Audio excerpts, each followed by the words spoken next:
still don't understand why you hate that so much. Because it I don't know. It looks hokey. How does it look hokey? It's just a countdown. Because it's got the hold music. It's got the elevator hold music with the little starry countdown. Like, you know, it just, you know, I feel like with my musical skills and your video editing skills, we can come up with a way better intro than that.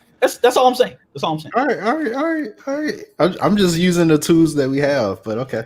I understand, man. I understand. I will whip something up this weekend. I've been supposed to be making one beat a day for the last couple weeks, but I haven't had the fucking time. But for the past 2 summers. Yeah, nah, definitely not that. Welcome to Politics as Usual, episode, what is this, 36, 37?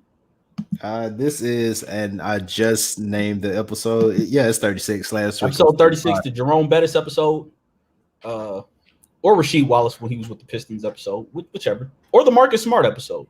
I didn't realize there were that many prominent 36s in sports that I can name off the top of my head. Yeah, we might struggle a little with 37. You know, that's Sean Alexander. I was about to say that's the Sean Alexander episode. Sean Alexander episode. That was 38. 38 might be the one we struggle with. Yeah, thanks for joining us once again, Nelson. whoever I am here.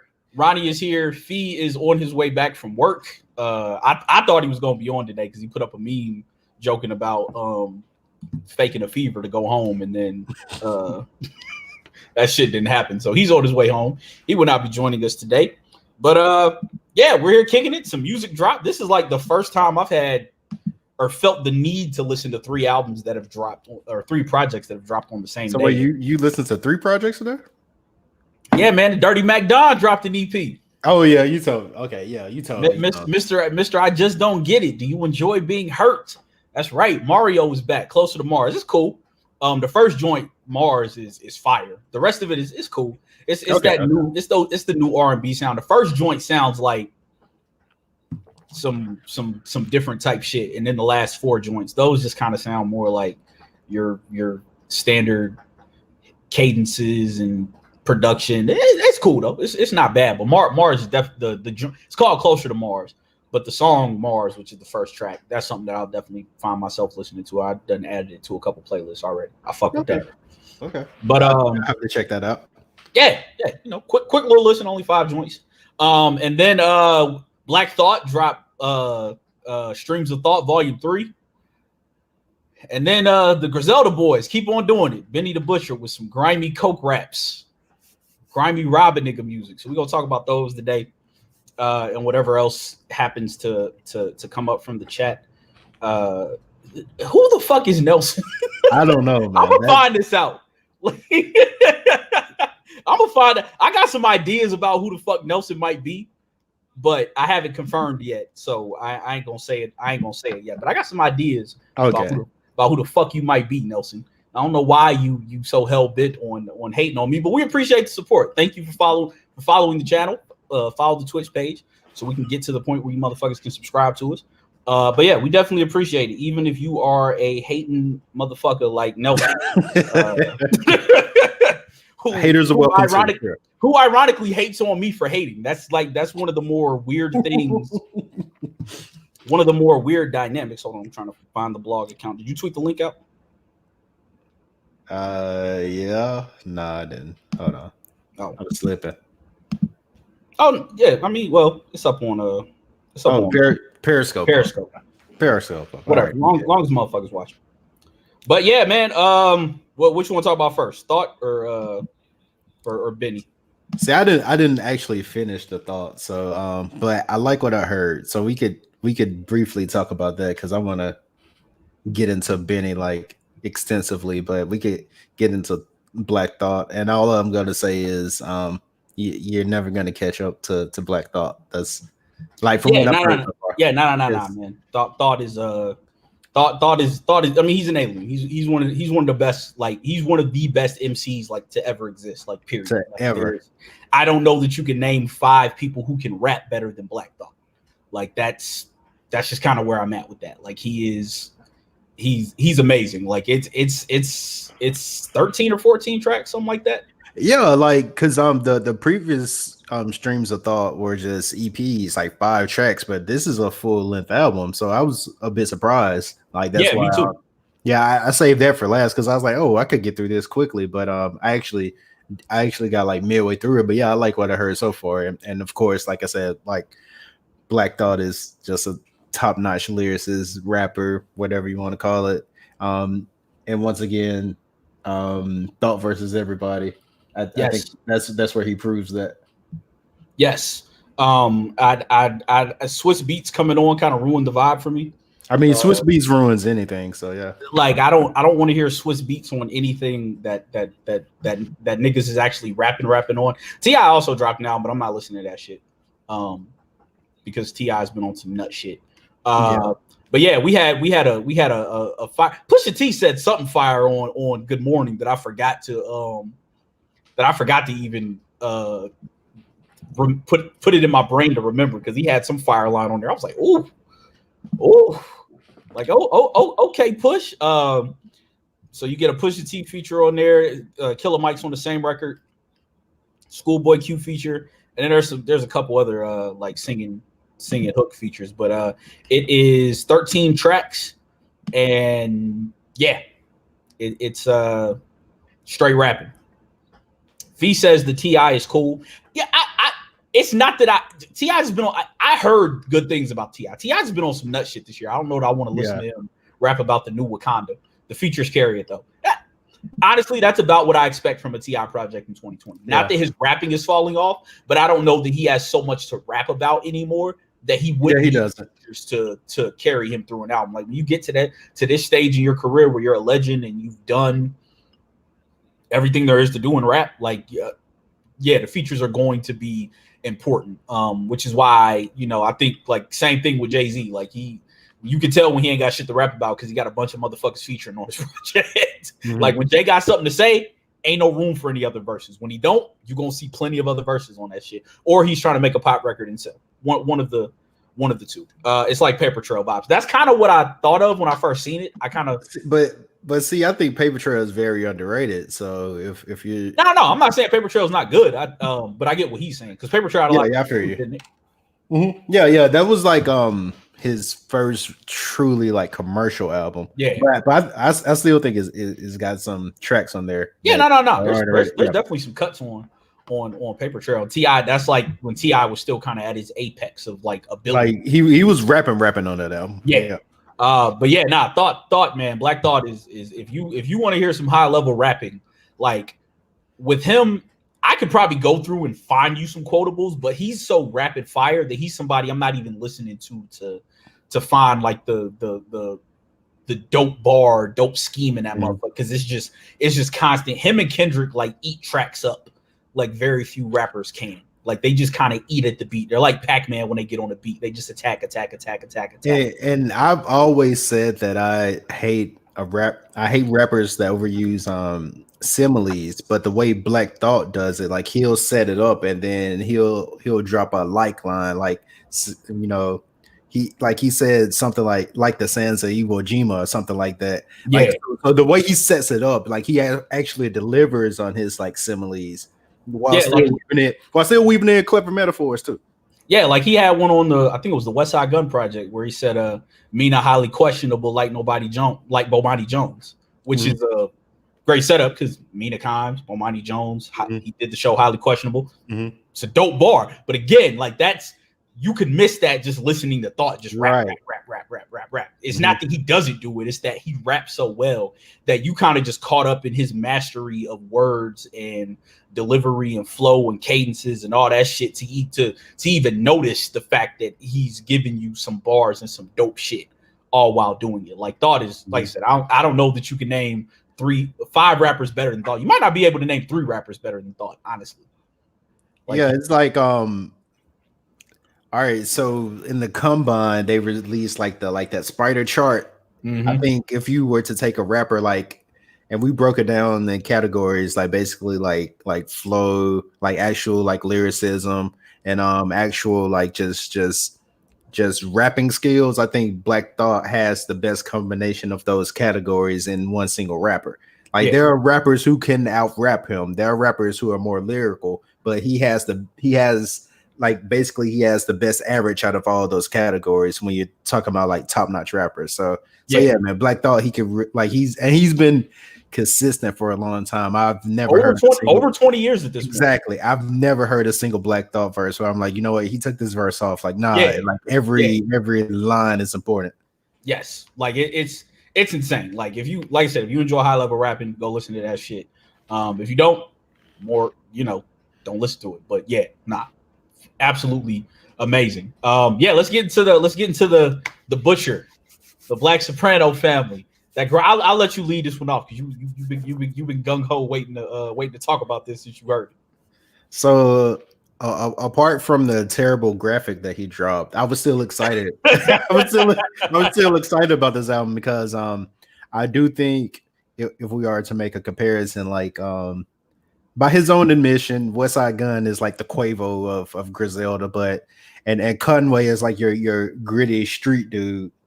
Not saying that the other two aren't, but I'm just saying like that's Conway is definitely the muscle. Oh yeah, absolutely. But when it comes to the person who I think is like the person who I think is like the best rapper of the group is Benny. So I was looking forward to because he's given us guest verses, he's given us EPs, mixtapes. I was looking forward to a true Benny the Butcher album. I wanted to know what that would sound like, and we got it. And to me, this is like basically like the spiritual son of Reasonable Doubt, because of course the name of the album is Burden of Proof. So and I text you this earlier. I was like, yeah, man, this sounds like some early Hove. Like this sounds like the like the turn of the century Hove here. Like, and not saying like he's rapping like Hove, even though he raps really well, but I just mean like the vibe of it. Just like it sounds very much of that era, but in a good way. It doesn't sound like cheesy or corny. And I could take or leave Hit Boy's production most of the time, but you could tell that they really worked on this album together to create a sound, and that's something that's missing these days. It's not like Hit Boy just sent him tracks and he sent them back. Like they really worked on this album together in the studio, and it's instantly one of my top 3 projects of the year. That's a very low bar because not very many good projects drop, but yeah, it's up there for me. Yeah, it's amazing. Like and again, a premium Coke bar delivered by someone in the Griselda employ. Conway said on the let me get the track name correct here. Conway said on the penultimate track, War Paint, he said, "I don't step on the crack like I'm superstitious." And I almost clocked out and attempted to go find my way into drug dealing because I was like, I need to have sold crack at some point in my life so I could say shit like that. Like it was amazing. It was amazing. Like again, they are like outside of Pusha T, they are the best at coke rap. Now I will say, if y'all don't stop giving Lil Wayne opportunities to ruin good I'd prod you on career day than in your career. Like you're not even trying anymore. Stop. Man. I understand. He's a legend in a lot of people's eyes, but there is no reason Lil Wayne should be on your song in 2020. Zero whatsoever. Even for nostalgia, he ain't that guy no more. Stop. I feel like the Button video with Academic. Stop. No. And then I saw Mid Sean on the song too. I'm like, come on, man. Because yeah, man, Wayne has been on a tear lately, and I mean that in the worst way possible. He ruined Moneymaker with 2 Chainz, which is an awesome I really wish that we would have had like a legit like football season this year, because that would have been the track of this fall. He ruined that song, and then like that career line, like you're not even trying anymore. Not even. And he had some stinkers before that, but I heard that one and I was like. But no, as well. I actually take that back. He actually was trying when he dropped that line. But that's what makes it worse. That's who he is now. Like he is the dude who gives you cheesy shit bars. Like stop. Do not call him for a feature. Like please let that man go retire. Didn't he just like get married or engaged? Let that man go be happy and get this man in my community. Please. Yeah, exactly. Is there like a hip hop task force we can call to prevent this, to bar this man from head out my community? Hello? Hey, I would like to call the. Hey, come get this man about my community. I'm telling, boy. Y'all said if y'all see something, say something. So I'm calling y'all so I can say what I see. Like if every time I get a hint of a Wayne feature, I feel like I should be able to call a tag for them to just block him. Like, no, Wayne, you can't go in there. Like, no, seriously, just imagine if there was like a Better Business Bureau for live. Like you just heard a whack live. You're like, nah, bro, let me Hey, I gotta report this. Hey, he doing it again. Like his verse was so bad, I didn't even have time to hate the Big Sean verse. The Big Sean verse was like mid, yeah. I mean, it wasn't that bad. It wasn't bad in comparison to Lil Wayne's verse. Exactly. Like it was so. I'm listening to Big Sean's verse, like, oh, I don't feel the need to skip this because after Wayne's trash verse, like it was a breath of fresh air to hear somebody who at least is competent at rapping. But it's like if that would have just been Big Sean with two Griselda niggas, I'd have been mad as fuck at that feature. But it's like you know it's bad when I can't be mad at the Big Sean feature. Because it was a palate cleanser from on career day out in your career. No, that's that's the worst bar I've heard in 2020. That's so, like it. Stop. Just stop, man. Don't nobody else call Wayne for a feature verse. Like, please, like. Go bump the nostalgic shit that you love, but we should not be getting new Lil Wayne music in 2020. I beg you. We should not. Like, no. Stop. Because you know he's 40 now, because he's been lying about his age his whole career. So like, just go home and be a family man. Oh yeah, wasn't he born in like 79 or some shit? Yeah, like I'm seriously not even joking. He was lying about his career to make himself seem younger, but. Well, no, that was the thing. Like, you know, they like there's a thing about industry ages because there's someone prominent from Alabama who does the same thing. I won't say who. I'll tell you off air. But I saw it in the interview that they did, and I was like, this has you as younger than me, but I know for a fact you graduated with people who are mid-30s. Oh, yeah. Okay. Yeah, I was like, what? Nigga, you don't even look that. Oh, okay, all right. But again, industry ages are a thing. Like, they are a thing. Okay, yeah, all right. Yeah. Like, okay. That is a thing that happens. And I'm not hating on anybody that does it. It's just wild to me. It's like, look, man, just be a real age. But yeah, keep Wayne away from studios. He don't need to be rapping no more. Like, he don't. Like he almost derailed the entire album for me. Like I was hitting like a good. I was like, okay, and then all of a sudden, like, nah. Like I almost feel compelled to cut the album off. Like, because it's track number 6 out of 12. You in the like you coming off middle. You coming off of a Rick Ross feature, a Freddie Gibbs feature. Was, by the way, Freddie Gibbs and Benny the Butcher have great chemistry. You coming off of those and 3 solid Benny solo joints.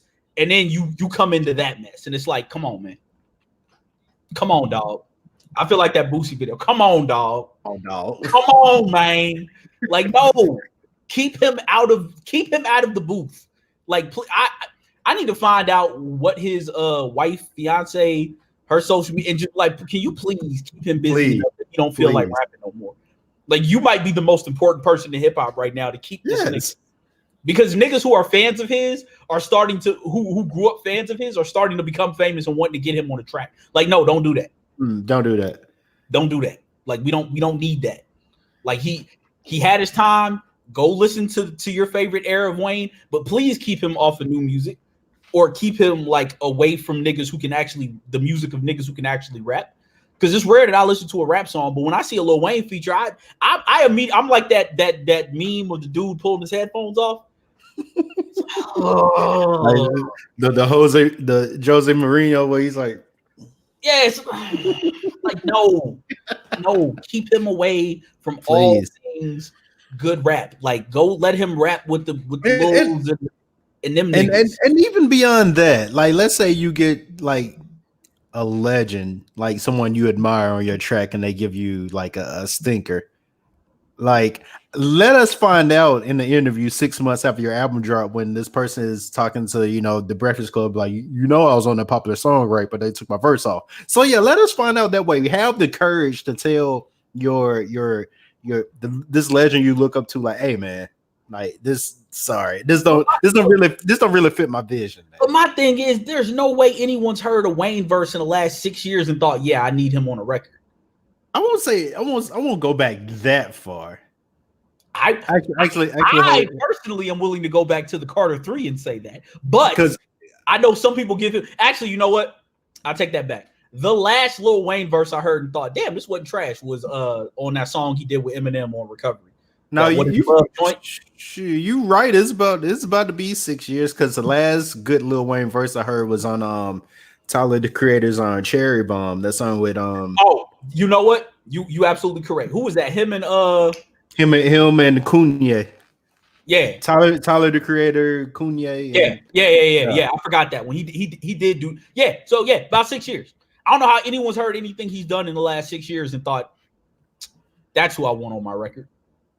Because 2 Chainz scared that man on College Grove. College Grove. Please keep him out the studio. Please. Like I've got some. Thankfully, the majority of the people that I've deemed as legends either A, won't do features, or would be too expensive for my blood if I ever got famous enough to like call them. Like Jay ain't picking up my call unless I'm potentially signed to him, which I wouldn't do because he's like as bad as like if Jay signed me, I would feel bad about like my prospects because Jay has like a notoriously bad ear for talent.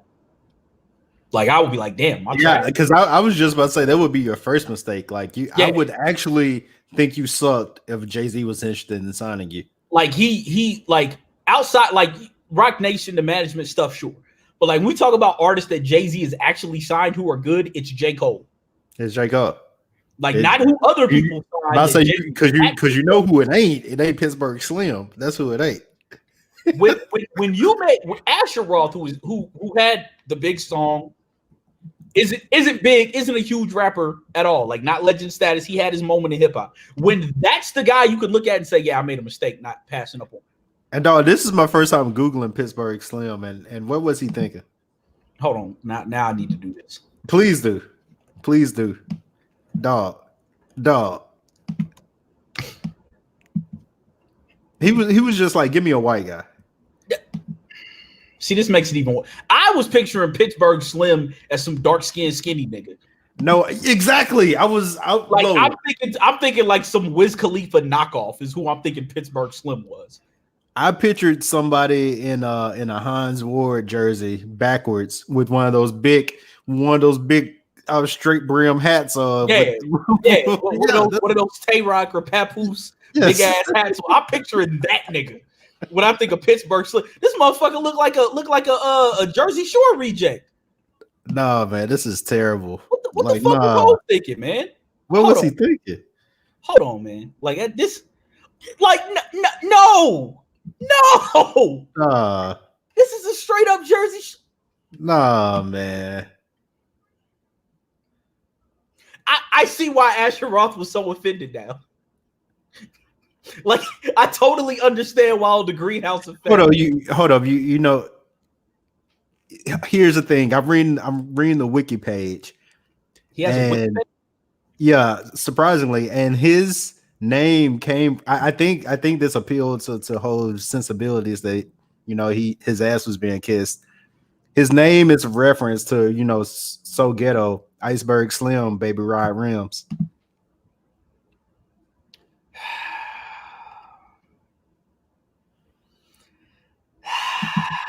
Pittsburgh got him to a 5-album deal. I've never heard of this dude outside of drop a single one. Like I never heard of this cat outside of Asher Roth dissing him. Like I understand why Asher Roth was so offended now. Like I get it. Like I totally Asher. I totally understand why you spent the whole greenhouse effect dissing Hov for his decision to sign Pittsburgh Slim. I get it now. Because what the fuck was he? He looks like he would be at home in a Jersey Shore house. And then he changed his name to Slimmy Hendrix. Slimmy Hendrix. Yeah, man. And I thought I hated Smino was the name. Smino actually fired though. Slimmy.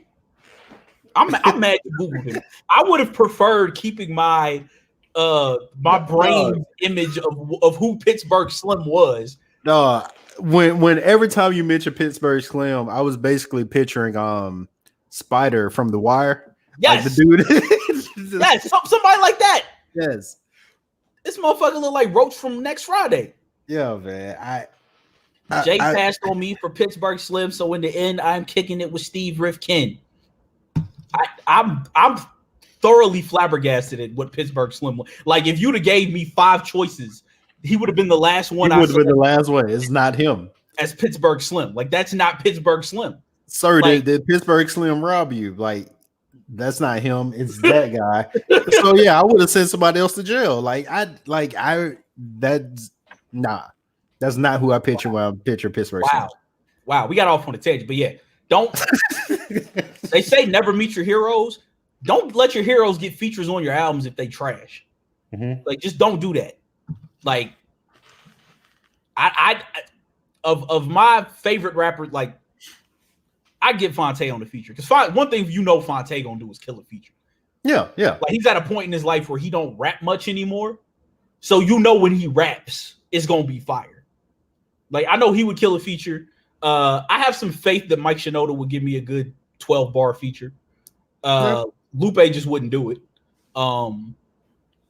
M absolutely not. Jay would be too expensive. I know Sean Smith will give me a fire verse because Sean Smith, but.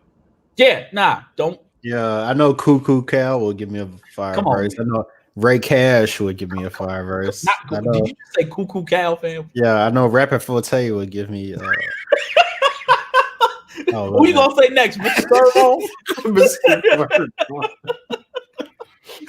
Hey, I forgot all about Mr. Servo until Dada of Club Monster said that on what was that on Vacant Throws? Yeah, that was a Servo. Listening to Mr. Servo. I was like, yeah, that was a very deep reference. I was like, I forgot all about Mr. Servo. You was listening to Mr. Servo?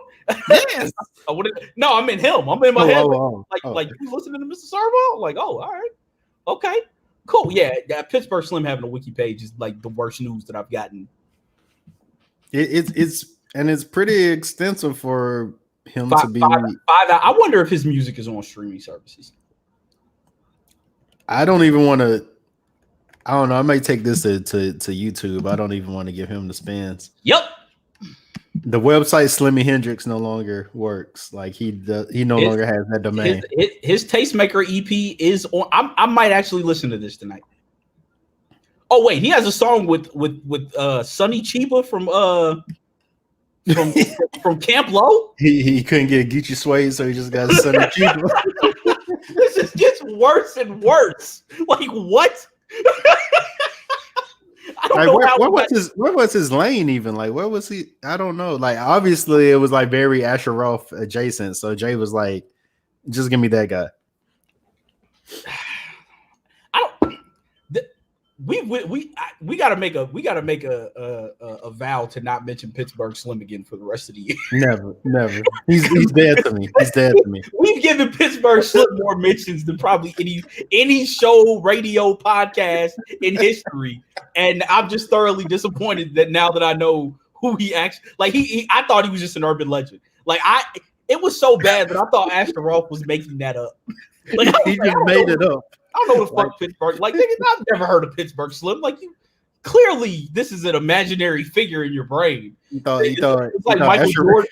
Yeah, I was about to say Asher Roth was MJ. Yeah, he was MJ creating adversaries to like rap good. Like now I find out he had all the license in the world to be pissed off at Jay-Z for signing. And I took that personally. And you should have, Asher. You should have. Oh shit. But yeah, man. Yeah, this album of the year show is gonna be interesting. I know right now what my album of the year is, and it didn't even come out in 2020, but it came out way too late for us to count it in last year's album of the year show. Are you trying to keep it suspenseful, or are you gonna? Oh no, Wade Brown. Oh, okay. I still haven't checked out Wade. Food at the House. I think that came out like the day we recorded the album of the year show. Oh, okay. Yeah, that's typically how we do it. Like anything after like the 15th is fair game because yeah. And last year we did it, Black Friday because I wasn't gonna be back in town after Thanksgiving. to do so, and this before we had this setup. So yeah, right now that like if I had to go like of albums I've listened to in the last like year, like that's probably the best one. Like Wade is, and he's been dropping some bangers too. Yeah. But a few of my favorites are we talked about Deontay Hitchcock last week. He's supposedly dropping the project before the month is out. My guy Floyd Fuji, who is a neo soul R&B singer and guitarist, he's dropping a joint next week called Black Pontiac. Looking forward to that. Yeah, I other than that, whatever this Neptune by Gallant thing is, I'm hoping this isn't just a song that he's doing all this for. No, I think it's because I didn't realize he dropped a track back in August, so I think he's actually prepping to. Wait, what did he drop back in August? Because I like just listened to it. I was like, where the hell was this? Is it only one?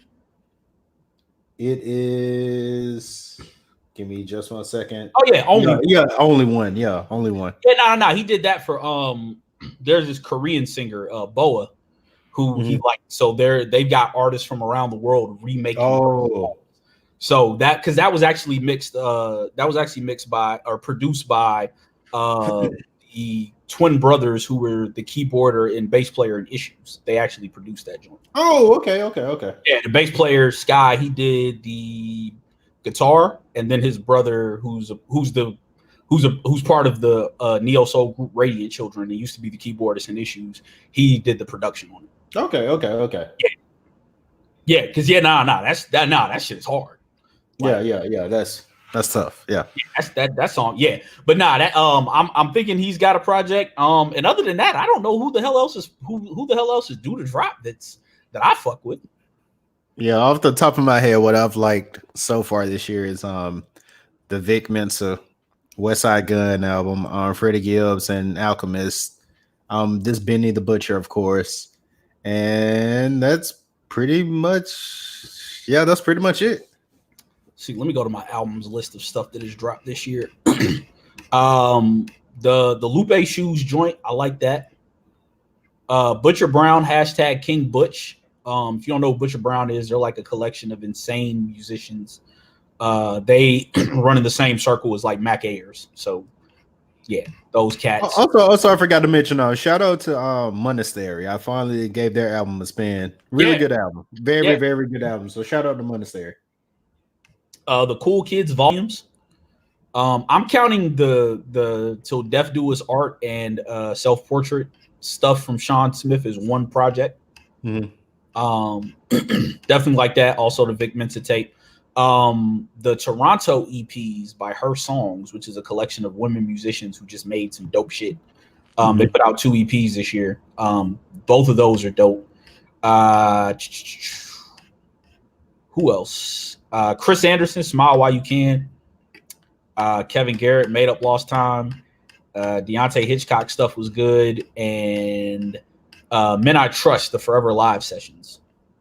Oh, and Hoblo Brown, Opaque. I forgot they dropped this year. That's another one of my favorite neo soul groups. So yeah, it's been a lot of stuff. It's been a lot of EPs that have dropped. Alina Barrage dropped the album at the top of the year. It's pretty good.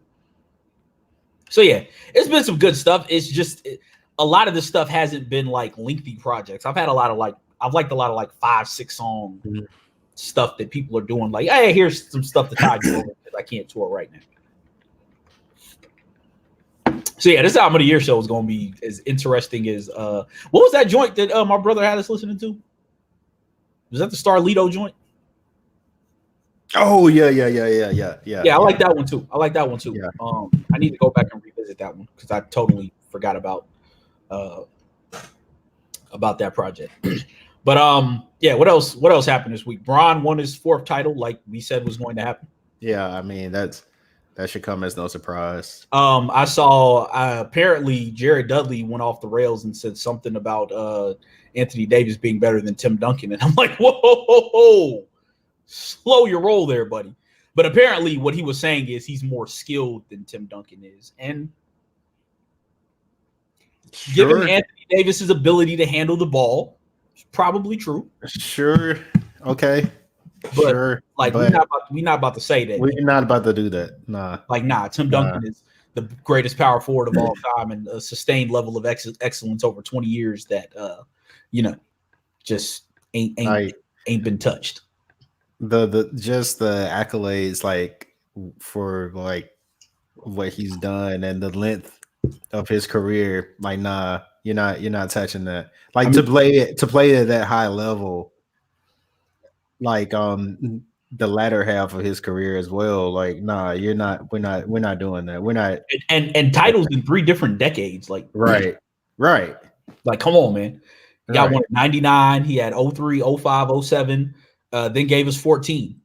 And Yeah. Yo, Joe. AD. Not better than the big fundamental. like Not at like all. like we got to put some respect on Tim Duncan's name and like understand that like he reinvented, like when he came in, he was the young dude, led his team to a title. Couple years later, 4 years later, 03 wins it, 05 wins it, 07. And then like by the time he's done, he's a defensive anchor at center. Like he comes in as this great power forward playing next to David Robinson, part of the Twin Towers. And for most of his career is a dominant power forward. And then at the end of his career, he manages to switch to center and is still playing at a high level. Like I feel like people don't give Tim Duncan's defense enough credit. Like he was a superb defender. Now, one of the points Jared Dudley apparently made is like Tim Duncan couldn't guard Jimmy Butler for a whole game. Okay, you're absolutely correct, but he wouldn't have been required to in the era that he played in. Like Right. Jimmy AD having to do that now. Like I think the one thing we have to stop doing is like we have to stop acting like guys wouldn't have been able to adapt their games to today. In the league. Like let's stop acting like Tim Duncan, if he came up when Anthony Davis came up, wouldn't be playing a similar style to Anthony Davis. Like we have to get better at giving guys the credit and to think that okay, your skill set may have translated well, or you would have came up and you would have learned how to do those things. That I don't know. That was and to go back to your point, Tim Duncan won a title in basically 3 different eras. So like to say that like we have a large enough sample size to know that he would have adapted. So nah, that's a non-starter. And I don't like being the one to like bring guys down to prop up another, but we saw Anthony Davis for what 6-7 years as the main guy, and he couldn't get out of the second round. Like, come on, guys. Like, we don't have to be. And again, I feel like there's way too much emphasis on guys. Like, well, yeah, such and such is more skill. Okay. If you have more skills than me, but you can't accomplish as much as I did, that says more about you than me. Like, that's a knock on you. Like, if you have access to all this stuff, you're way better at it. But you can't do as much as I can. That's a you issue, not me. Like, because there's a such thing as jack of all trades, master of none. Like, you can be great at doing a bunch of shit or good at doing a bunch of shit, but if you ain't accomplishing nothing with it, then what does it mean that you're better than me at like, it means nothing, honestly. I don't know. I just felt like that was a super hot take to be like, yeah, most of the guys that play in today's NBA are more skilled than the guys who played 10, 15, 20 years ago. But if you ain't accomplishing nothing with it, then why are we bringing that up? Like, what have you done to put yourself in the pantheon and the annals of the game? And if it's nothing, then why are we even talking about that? Like, is Anthony Davis a top 10 power forward of all time right now? Nah. Like, I could easily say that. Nah. Like, Duncan, KG, the Perv Malone, Dirk Nowitzki, Kevin McHale. That's just 5, like, right there. Chris Webber. Like, we could, like, is AD a greater in the pantheon than Chris Webber right now? I wouldn't say so. I wouldn't. Would you? Nah, I mean, that's what I'm saying. I feel like we're just being prisoners of the moment here. Yeah. Like, AD played great this year. And to me, that's the thing that people got to stop doing is they try to make these crazy statements, and then you force people to be like, all right, slow your roll. Now I got to start chipping at this man's legacy because you done said something stupid when we can't just say, yo, AD's the best big man in the game right now. And you can't just appreciate him. Yeah, you got to take it like when – like, it goes back to when Kyrie hit that shot back when he was in Cleveland. People were like, yeah, Kyrie's finally taking that next step. He's finally being that guy. He's finally the best point guard in the game. I was like, that's a shot that Kyrie would always take, except this time it just went in. And it was in the biggest Right. NBA finals. It was just on the big stage. But Kyrie has done that. Well, he's done that and missed. So the fact that he made it, it doesn't mean that he's stepped up to. And once again, not taking anything away from him, but you get what I'm saying. It's not like he like transcended who he was at that point. He just that's who he is. Thing. So yeah, so you can say like, oh, he stepped up in this moment without going into like hyperbole and something like, oh, he's all of a sudden the best in the game. Like, nah. Yeah, that's the stuff that we have to stop doing. Like even when people earlier this year, like people like Colin Cowherd were like, yeah, if Kawhi gets a ring and a Finals MVP with the Clippers, he's top 5 all time. Timeout. Let's not do that. We can say that is a phenomenal accolade, which LeBron just achieved, by the way. He should be getting some props for that. But like, we can say that's a phenomenal accolade without saying like blasphemous things. Like, come on, guys. Yeah. Like we can. Like I don't know that would have put Kawhi in the top 10 all time because it's still- like 3 titles with 3 different teams is a tremendous feat because it obviously shows that you're the system, not what they try to say about Kawhi. But at the same time, if he would have done that, I would have been like, oh, he's top 5 all the time. Like, nah, nobody's putting Kawhi in their top 5. And at the same time, like you said, that's no disrespect to Kawhi, but once you make those hyperbolic statements, you gotta like pull them back and be like, hey man, let's not do that to him. Like if he'd have done that, I don't know that I could have put him in my top 10 of all time. Like I don't know that I could like confidently say, okay, so of my non-top 5, top 10, like who am I taking out? Am I taking out Kobe? No. Am I taking out Shaq? No. Am I taking out Wilt? No. Am I taking out Russell? No. Am I taking out Bird? No. So who's he taking out? Yeah, that doesn't leave a lot there. Yeah. Are you bypassing the big O? Like what are we doing? Yeah. Like that to me is just like, all right, man, time out. Like let's stop the hot take culture. And to me, a better, well nuanced point is a whole lot better than you just doing shit for the flash in the pan, hot take, go viral moment, and just for people to fly. I've never understood it. Like if I say some shit, I'm saying it with my whole chest, and I'm not saying it for yeah. Like I'm that's just the way I am on shit like that. Like I don't know, man. That Jared Dudley, like he tried to clean it up, and from what I've heard, like Bill Simmons tried to rope him into saying it, but like know what you're doing. Like saying like you can come out and say, hey, AD has a better skill set than Tim Duncan did, and it's a product of him playing. But I feel like that's something that should be highlighted. Cool, no problem with that. Gladly give that to you, but don't say stupid shit like that. Speaking of skill sets, and I said this to Ransom the other day on the timeline, you know who really doesn't get enough credit for how skilled he was, even though this is going to sound crazy? Who's that? Kobe. No, yeah, okay. How about that? I feel like Kobe's game would have worked in anybody's body. You put his game into Allen Iverson's body, it works. May not be as effective, but it works. You put his game into Kevin Durant's body, it works. Put his game into LeBron James's body, it works. Because we talked about this. He came up in the era where he was athletic, but he wasn't a Vince Carter. He wasn't a Tracy McGrady. So he had to get in the gym and add some things to his arsenal. He was like, okay, like basically I'm athletic in high school, but once I get to the NBA, that's leveled out. So how do I become better than these guys? Is by acquiring new skills. So yeah, he put in a lot of work into his arsenal to like put himself ahead of those guys.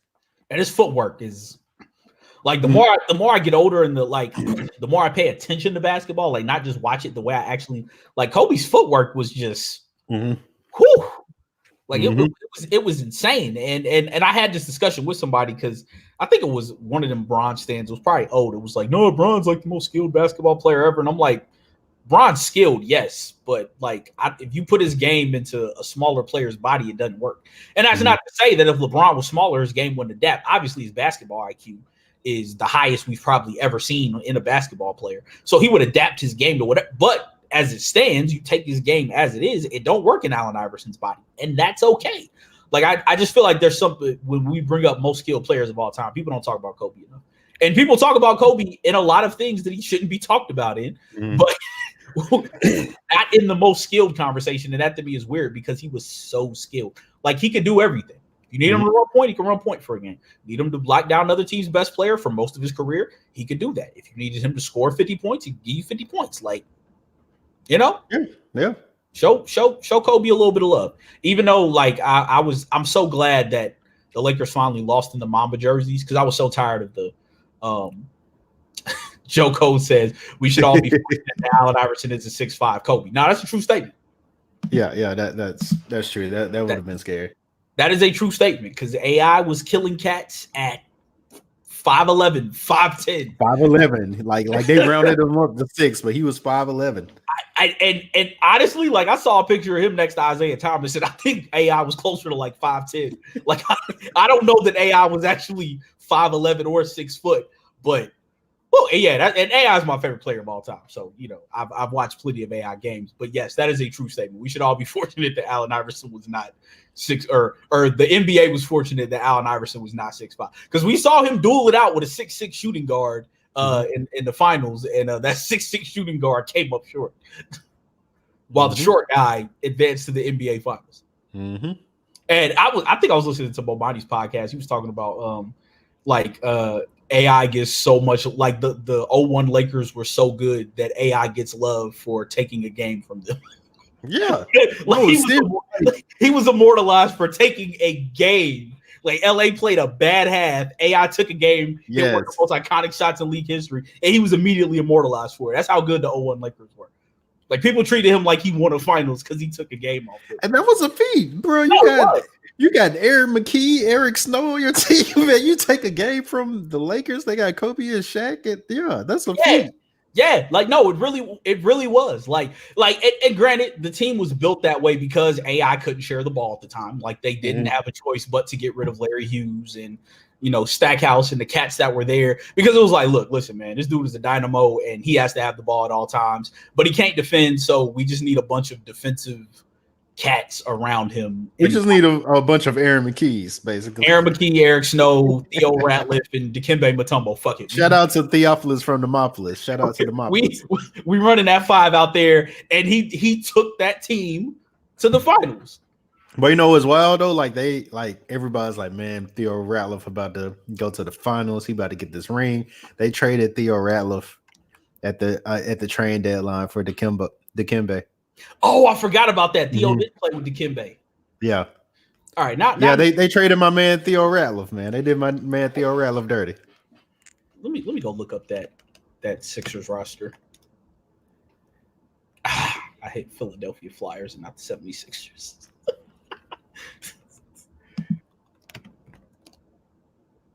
I'm leading one of those Nets teams. Joe asks, is the 01 Sixers team the worst team to make the finals, or one of those Nets teams from 02, 03?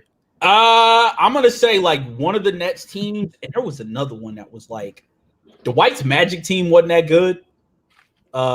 Keeping it a buck, the Mavericks team that beat Brun was people be trying to hype that team up now. They be like, that team is terrible.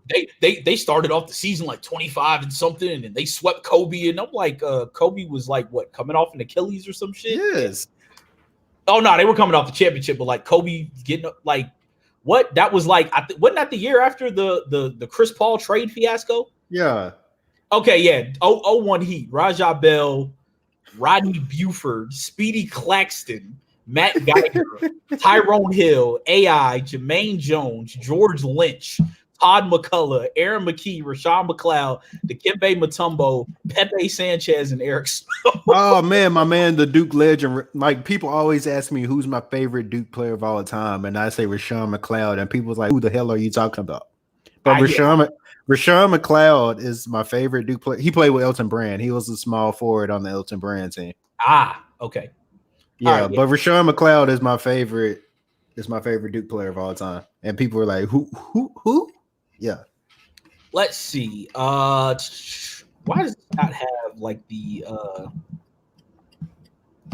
does this not have all the finals matchups? I would have to say. I'd have to say the Nets. I definitely think that.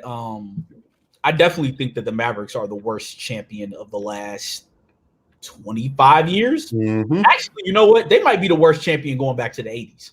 Yeah, yeah. Like if we gonna go ahead and do this list of NBA champions. So if we go back to pre-Bulls, are they better than either of those Pistons teams? I would say no. Are they better than Hold on, man. Hold on, man. Let me read off this roster for you while you're doing this. was it the Mavs? Yeah, JJ Barea. The bronze stopper. Rodrigue Bubos. Oh, Rodrigo. What? Yeah, Boubois. Oh, that's Boubois. Yeah, okay, I see that. Yeah. I forgot he's from French. That's Boubois. Yeah, Corey Brewer, Caron Butler, Brian Cardinal, Injured.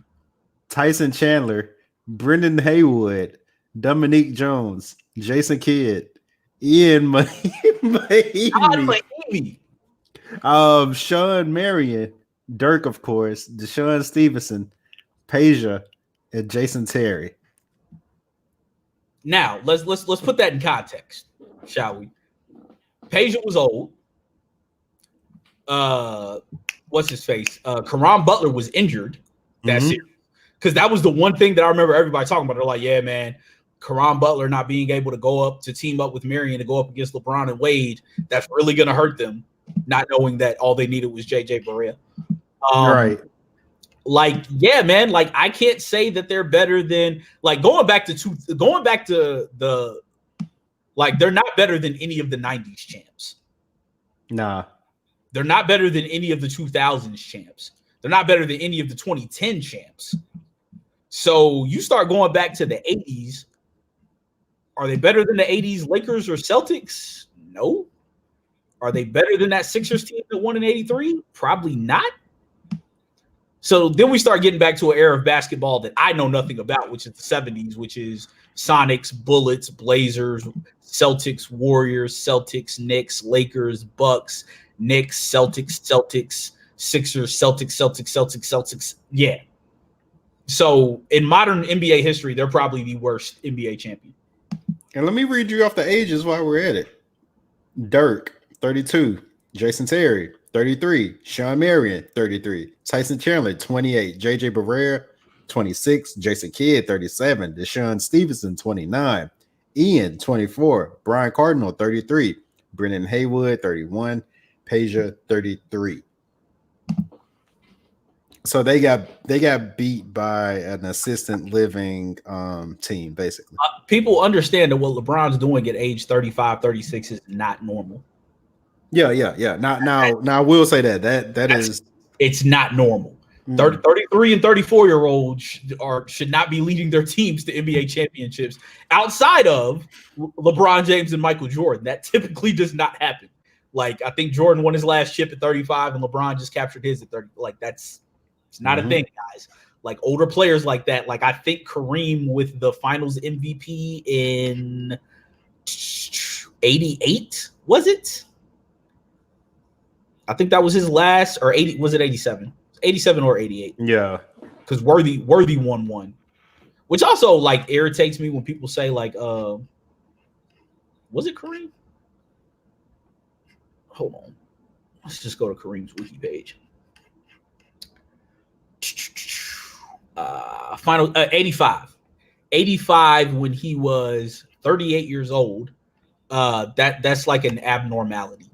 Like that's also like when people be like, man, the Lakers were washed up in the 90-91 finals.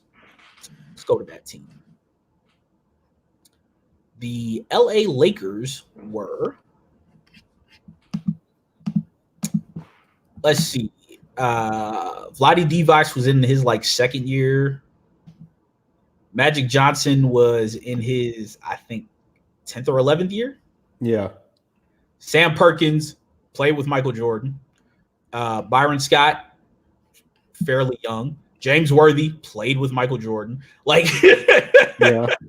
If they were washed, MJ was washed. Exactly. Like there were two of MJ's college teammates on that team facing him, and I think one of them is in the Hall of Fame and had just won a Finals MVP a couple years ago. Mm-hmm. But anyways, the Mavericks might be the worst NBA champion of the modern basketball era. I know, Mike. It's easy. It's a very easy decision for me. I think there's some people who know more about basketball than the two of us who might be able to give an argument. So I won't say definitively, but if you going back to at the very least 1980, I can't find a worse NBA champion than them. Well, yeah, if you know better than we do, please let us know because somebody like Pat might know. Like Pat or Ransom might be able to give you a better argument than that. But just by what I know of those teams, I can't find a worse one than the Mavericks. Which again, Bron's one of the greatest players ever. That right there is why I can't give him greatest player ever. Nothing he does. Yeah, man, because you can't. Because that's inexcusable. Like you could talk about chemistry, you could talk about they didn't have enough pieces yet. That team should not have been beaten by the Dallas Mavericks, a team that probably had no business being there in the first place. Like they just got the luck of the draw with that playoffs that year. Probably shouldn't have. They did sweep the Lakers that year, I think. But again, yeah, they did. But once again, you know, hold on. When was the Chris Paul Lakers trade? Lakers veto. When did that happen? Okay, that was in 2011. Yeah. So, yeah, that was like essentially the Lakers knew it was the end. That's why they were trying to offload their pieces to get Chris Paul because they knew it was it. So, like, nah, man. I would have to say that Mavs team is the worst NBA champion, at least of the modern era. Like I deem modern as like mid 80s on, or rather Magic and Bird on. That's what I deem the modern NBA. Like I don't look or talk about anything before that because I wasn't there. I wasn't around for it. And then you have like a dilution of talent with the ABA in the NBA and cats doing a bunch of cocaine and. It's all money, man. Like Dr. J and George Gervin like weren't even in the NBA for like a lot of for some of the 70s. Like those are two of the best, wing players ever, and they weren't in the NBA for parts of the 70s. Like there's a lot to digest when you get to talking about before that. So Magic and Bird coming in is about where I start talking about NBA stuff. But I would have to say, yeah, Mavs definitely worst NBA champion of now. If we talk about worst finals participants, then yeah, I would have to say it's one of those Nets teams for me. I mean, yeah, but I mean, we talking about two Hall of Famers, man. You had Kid and Vince, prime Richard Jefferson. Outside of that, they were a little thin. Okay, well, yeah, it might be the Sixers then. Hold on. Yeah, I don't like giving this man points, but yeah, because that starting five was Ty McCullough, it was Kidden Martin, Richard Jefferson, Lucius Harris, and J Kidd. So yeah, the Sixers team was easily that was worse. I mean, my man Lucius Harris. 07 Cavs might have an argument. Okay, yeah. 07 Cavs, because that roster is Shannon Brown, Booby Gibson, Drew Gooden, Larry Hughes, Ilgauskas, Bron, Damon Jones, Dwayne Jones, Danielle Marshall, Ira Newble, Alexander Pavlovic, Scott Pollard, Eric Snow, Anderson Varejao, and David Wesley. It's automatically the worst simply because Ira Newble is on the roster. Like didn't Ira Newble get yoked up by Paul Silas? Yeah. Wait, Vince wasn't on those Nets teams? No, Vince wasn't on those Nets teams. He wasn't there yet. Yeah. Because remember, it was Killian, Richard Jefferson, and Jason Kidd. Mm-hmm. Yep. Oh yeah, they might be the worst. Yeah, that was basically Kenyon and Kid. I mean, you did have Richard Jefferson though. Hold on.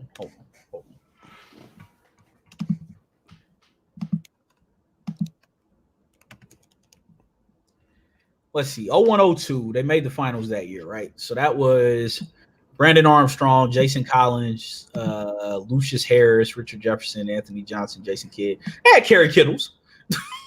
Yeah, they had they had Kerry Kittles. Yeah. Oh, I saw Donnie Marshall. I'm like, is that Danielle Marshall? Okay, yeah, nah. Oh, I mean, come on, man. They had the White Mamba. They had Keith Van Horn. They had Keith Van Horn and Brian Scalabrine. It was like those are like two of the greatest white American players of the last 30 years.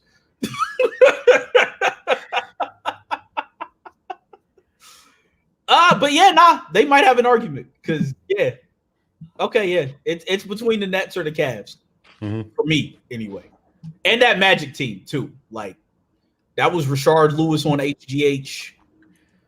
Dog, people always laugh when I say this because they never remember it. It was a gap between, I want to say, game 2 and game 3 because game 2 happened on like a Thursday and game 3 happened on like a Sunday, I want to say. Rashard Lewis had a bare face game 2. Game 3, this man had a full beard. Like not even chin hair. This man had a full beard. So when it came out, I was like, yeah, I know he was on that stuff. That's to me, that's kind of reminiscent of the story that they told about LeBron once gaining 4 pounds during an NBA game. And it's like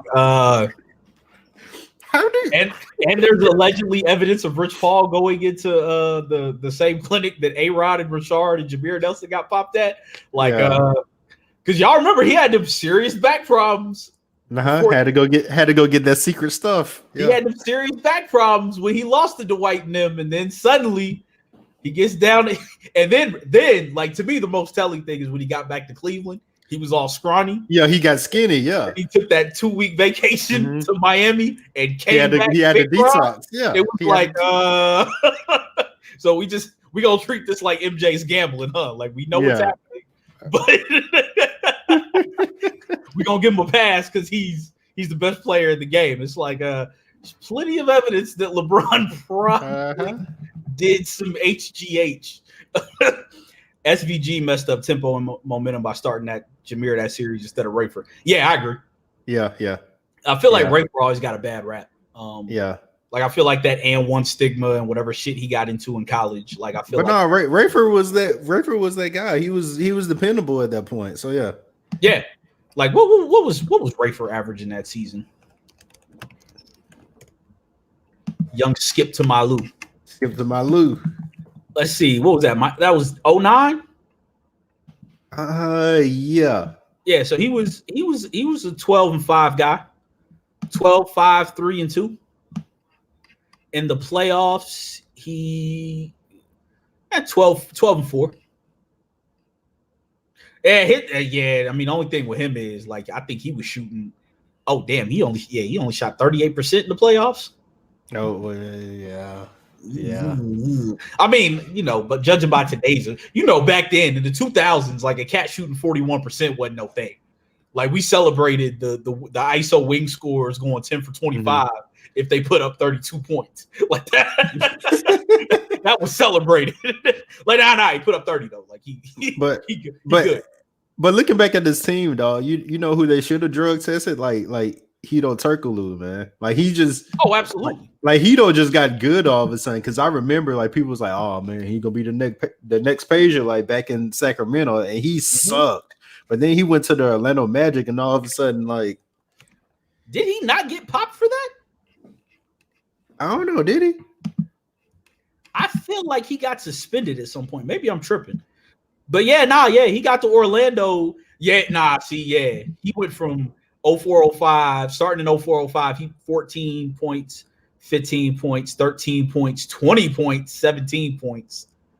Like he had career highs in games played, minutes played, field goal percentage, and damn near 3-point percentage. Like he shot 45, 40, 83, average 19 and a half, 6 boards, 5 assists. Yeah, nah, you're right. Yeah, he should have been drug tested. I think that's the closest.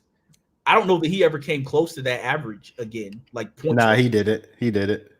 Like the next year when they went to the finals, it was 17. But like you've got 2 seasons where he's that high, and no other season where he clears above 14. Like 14.9 was his next highest per game. I mean, it was probably because Jameer got popped too. Jameer and Rashard. So Hito was probably on it. Yeah, Hito was on that stuff, man. Oh man. Well, yeah, we got anything else to discuss? I don't know how the fuck we veered to NBA. Oh yeah, celebrating Bron. Congrats to Bron for fourth title. I'm mad we had to retire 3-6 Mafia for his delusional fans, but yeah, it is what it is. I mean, like the only 46 I could think of was the Bears 4-6 defense, and that just don't sound as that don't sound as catchy. Shouts to Bron, man. Shouts to him, man. Hopefully he didn't. I feel like Bronny's still alive. Obviously, Bron didn't.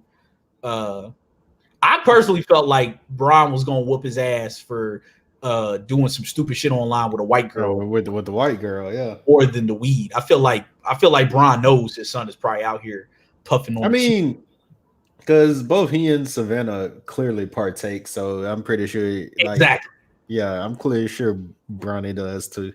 They seem to have that type of household where, like, it was probably if you do it under my roof. Yeah, it was probably one of the things like, nigga, if you get your ass off the internet. Just don't put it on the internet. Yeah. Like that to me was probably the bigger thing more than like him actually like smoking. But like even with the white girl thing, I said when it happened, like, man, he knew what would happen when he put his kid into a private school in LA. Mm-hmm. He gonna be around white girls. And to be fair, I'm often a person who says that black people who try to put their kids in white schools because they're quote unquote better are missing the mark. But LeBron James don't have no choice. You can't put LeBron James Jr. in a regular ass Los Angeles high school. Like that's just not gonna happen unless you want security to be with his ass all damn day. Yeah, you got to put him in a situation where people like him are putting their kids. Like that's where you send. Yeah, like he's in school with Dwayne Wade's son. Like that. Right. You have to do that. You can't just be putting yo LeBron James Jr. Like Bryce James might be able to get by because although I do find it hilarious that apparently Bronny, when he was younger, someone asked him why he wore number 0 instead of 23. He was like, yeah, because I don't want people to relate me to my dad. Someone was like, yeah, LeBron, I can't imagine. Number to the floor, number 0, LeBron James Jr. And somebody like, who is that? I wonder whose son that is. Like, nigga, we know who your dad is, nigga. But I do have to say I respect LeBron for recognizing that the idea of juniors, and I say this as a junior, is egotistical, it is self-centered, and you do not give your child a chance to have their own identity. I think me and Joe Cole have talked about this before, but yeah, don't do the naming your kids after you thing. Selfish. And aren't you named after your dad? Yeah, I am. Yeah, see, there you go.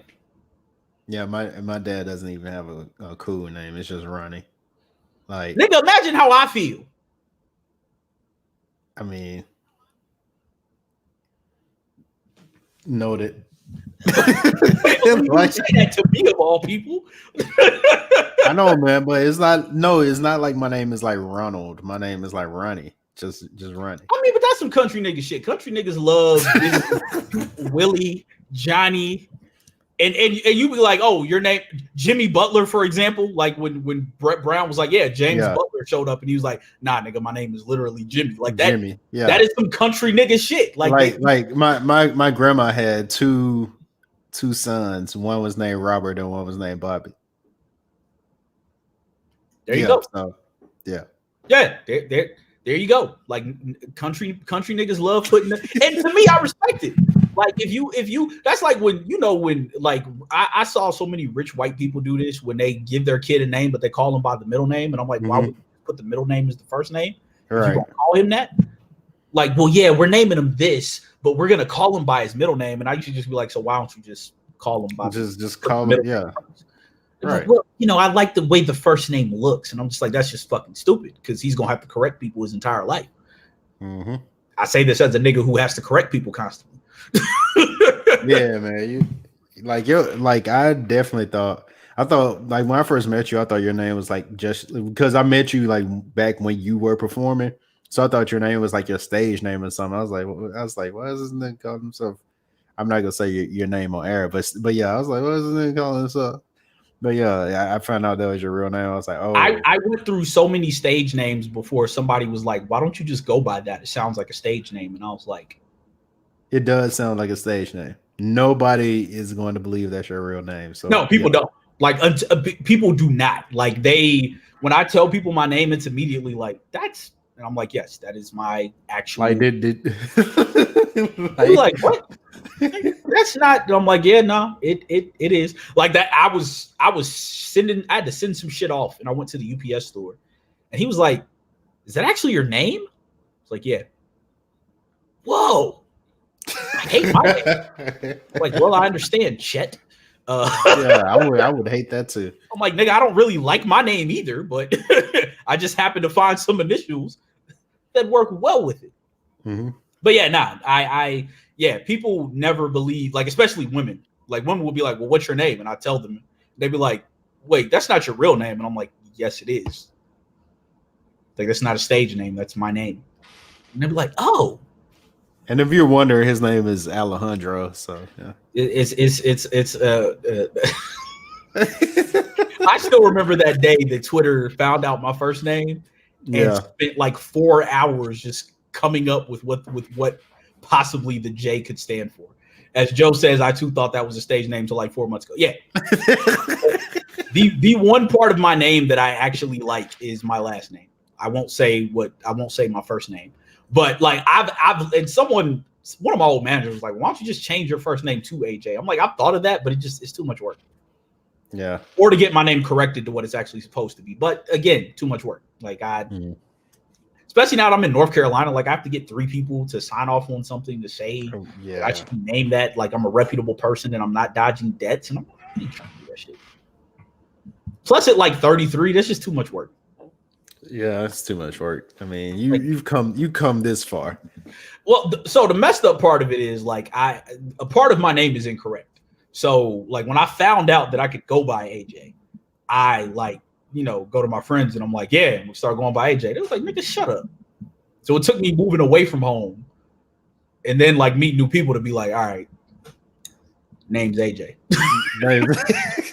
For that shit to finally work. Because they ain't had no point of reference. Like I'm going from Ohio to Birmingham where I don't know any fucking body. And then suddenly it's just like, yep, nope. Name's AJ. And it just stuck. Like the worst shit is dating women and them wanting to call me by my first name. And I'm like, no. AJ is not a nickname. That is my name. That is what I go by. If you call me and ask me for my first name, I'm going to assume you are a bill collector or you are calling me about a job. Because those are the only people that call me that. But anyways, that was a long enough tangent. We got anything to plug? Oh, Lovecraft Country. Yeah, Lovecraft Country finale show. Yeah, Sunday. And AJ, if you're up for it, we may have you on. We may have Ebony on as well. We will see if you're. I troll in the comments enough. Okay, cool. The funny thing is, I be answering all y'all damn questions and y'all just be ignoring me. I'm like, what happened? And I have the answer. It's because I'm always trolling. Oh. So y'all just be like, what? We just go ignore AJ. But nah, I don't mind jumping on. Lovecraft Country. Last week, we interviewed sitting senator Doug Jones. Well, not we. Ronnie, Ryan, and Court interviewed. But we as a blog interviewed sitting senator, United States Senator Doug Jones. That was dope. Check that out. That is on the YouTube page. It's also on the podcast feed, isn't it? Yeah. It's on the Don't Call This a Podcast feed. So go check that out. Awesome shit for a tiny little operation like ours. What else we got going on? We finished with the boys, but I think we got some shit coming in the next couple weeks. Yeah, I do a brief recap of Fargo every week, and in addition to that, we'll be covering The Mandalorian. So, stay tuned for that. And more Giancarlo Esposito. Yeah, we may put that one exclusively on Twitch, so stay tuned. Yeah. So we got some dope stuff coming. Fee should be back at some point. He's had a weird string of working days as of late. but he will be back. Yeah. Make sure you check out the blog feed. Also, I just learned this, which is sad because I never go to our merch page. We got some new-ish merch designs. How long those merch designs been up? Dog, they've been up for like 2 months.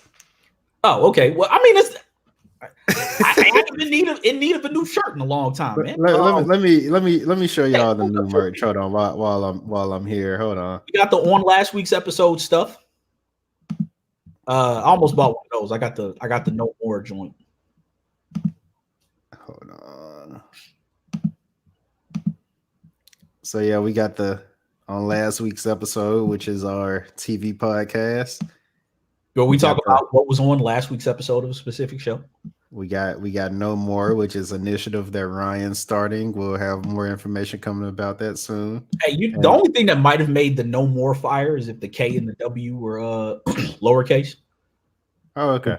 No more and then no more. If you know more, there's no more. Okay. I mean, I could always make that change. I mean, I already bought the one as it is. So we got the KWC Super Saiyan stuff. We got mugs. And then we of course got the OG merch, you know. Yeah, OG merch. I myself ordered the No More hoodie in blue. So yeah, you know, check it out. Shop with us. Support Black business. Because yeah, everything you buy goes directly into our blog and our operating costs. So yeah, it much appreciate it. It helps us run this site until we can get enough Twitch subscribers to be enough Twitch followers to become affiliates, which we're working on. Follow us on Twitch. But yeah, actually, when we reach 50 Twitch subscribers, 50 Twitch followers, every follower will be entered into a drawing to win a hoodie of their choice. Yes. So spread that word. Hoodie, anything on the merch site of your choice. Let me put it that way. You too, Nelson. You too. Yeah, even your hating ass, Nelson. I hope you win so I can find out exactly who the fuck you are. But no, seriously, check us out. Follow us on Twitch. Nelson, we definitely appreciate you following us on there. We appreciate you tuning in sincerely, even though you a hating ass motherfucker. But yeah, check it out. If you want to access the merch, go to thekidswearcrowns.com. On the top of the page, on the header bar, you will find the section merch, which will take you to and as Ron said, it all goes to supporting a good cause. D has cups, color changing cups that if you watch, or should we start giving those away on here?